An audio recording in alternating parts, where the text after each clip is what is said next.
All right, with that out of the way, let's move on to our next email today. And our next email today comes to us from T. Hayes, who writes, "Who would have ever thought that Venom without Spider-Man would have come within $80 to $100 million of Spider-Man Homecoming? Nobody, that's who. How could we have been so wrong about our predictions for Venom?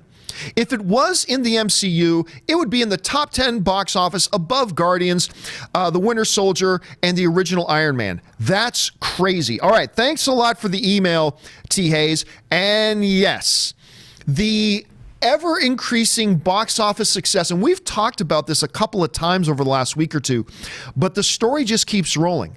The surprising, unexpected, huge box office success of Venom knows no limits. Now, T. Hayes writes, "How could we have been so wrong?"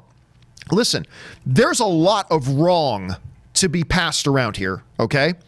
Because even people like me who was saying, no, Venom is going to be successful. Venom can be profitable. It's going to be successful. Doesn't have to have Spider-Man. Even I was wrong about a lot of things. Because even though I said, yeah, it's going to be profitable, I said, yeah, but it's not going to catch Justice League. Remember that? I said that on this show. It's not going to catch Justice League, though. Let's not be silly. And then what did it do? It caught and passed Justice League. Then some people were saying, John, do you think it could hit 800 million? I'm like, oh, come on. Pump the brakes, kiddos. Yeah, maybe it could hit 700 million now, which we didn't think, but no way. Is it going to hit 800 million? Yeah, well, guess what? It pretty much looks like it is. So before we point at any one group of people saying, oh, they were totally wrong, guess what? All of us were wrong to one degree or another. Because even those of us who thought Venom could still succeed, we never thought it would succeed on this level. Never thought it could succeed at this level. Now, the reality is right now, as you can see on the screen there, Venom is now officially at $780 million worldwide. The reality is that it's already over 788. But the official number right now is 780, which means it is going to pass $800 million. Something I said would not happen. Something even Venom's strongest supporters said would not happen. This movie is going to cross $800 million, and it's already over 788, and the official number is at 780, which is insane. How insane is this? Let's put this in perspective, shall we? Let's take a look at some of these high notable, that we all understand were big, massive hit comic book movies that Venom without Spider-Man, ladies and gentlemen, Venom not in the MCU, is now a bigger hit than. It is a bigger hit than Captain America, the Winter Soldier. Yeah, that may make you want to feel dizzy and fall over. Venom is a bigger hit than Captain America, Winter Soldier. Venom is a bigger hit than Thor 2. Venom is a bigger hit than the first Deadpool and the second Deadpool. It's a bigger hit than Spider-Man 2. For heaven's sakes, one of the greatest comic book films of all time. It's bigger than Justice League, we knew that. It's now bigger than Guardians of the Galaxy, that we all laud as this amazing, huge mega hit. And it is. Venom beat Guardians of the Galaxy. Venom beat Doctor Strange, and it already beat Deadpool 2, as we talked about a little bit earlier. That's the type of success. Wrap your heads around this. Let's keep this in context. And I mentioned this on Open Mic the other day, but Venom has gone beyond from being profitable to then being a legitimate hit to now this Venom film is a legitimate blockbuster. Legitimate blockbuster. And when it's all said and done, everybody, by the way, when it's all said and done, mark my words, Venom is going to finish this thing within $50 million. Within $50 million of Spider-Man Homecoming. A Venom without Spider-Man is probably going to finish within $50 million of Spider-Man Homecoming.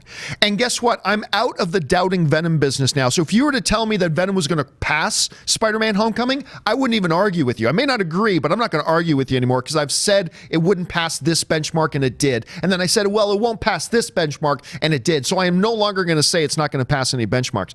But I'm telling you right now, it's going to come within $50 million of that Spider-Man Homecoming film. Now, this brings us to a more significant point that I want to mention here. And that point is this.